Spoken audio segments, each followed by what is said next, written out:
कुणाचे नाही राजा, कोणी कुणाचे नाही. फक्त एकच, वडिलांच्या पावलावर पाऊल टाकून या ठिकाणी मार्गक्रमण करायचं आहे. सत्र साजरा करताना अशी खोल सुरू तुला मोठी काढायची.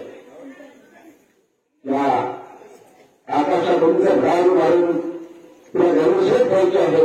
आणि संशय हातातून संशय घेऊन तुला या निवडीला जाब विचारायचा आहे की माझ्या जीवनाचा अर्थ काय आहे.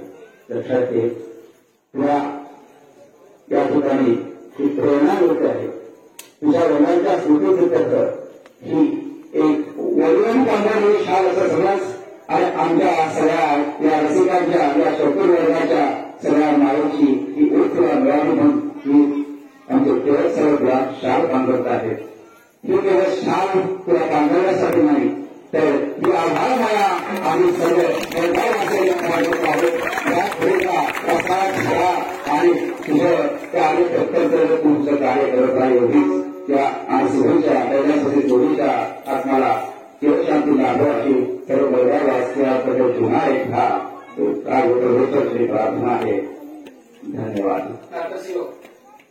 ज्या मंडळानं आम्हाला इथे नाट्यप्रयोग करण्याची संधी दिली आणि माया ममतेची शाल, आता त्यांनी म्हटल्याप्रमाणेच ही शाल माझ्या वडिलांनीच मला दिली असं समजून त्याच्यातून प्रेरणा घेऊन भविष्यात किंवा रसिक माझ्या प्रेक्षकांचं मनोरंजन मी करावं अशी त्यांची इच्छा, सर्व रसिक माधव प्रेक्षकांची इच्छा जरूर या प्रेरणेतून मी पूर्ण करेन असा शब्द तुम्हाला देतो. आणि रसिक माधव प्रेक्षक जो आशीर्वाद आणि ते प्रोत्साहन लोकराजे माझे वडील त्यांनी आपण रसिक माधव प्रेक्षकांनी घडवून दिला, तेच प्रेम, तोच आशीर्वाद आणि तेच प्रोत्साहन माझ्या आणि आमच्या कलेश्वर दशावतार नाट्यमंडळाच्या पृष्ठामध्ये राहावी अशी एक कळकळीची विनंती करून कलेश्वर दशावतार नाट्यमंडळ आणि नवीन सर्व नाट्यचित्रांचे माझ्या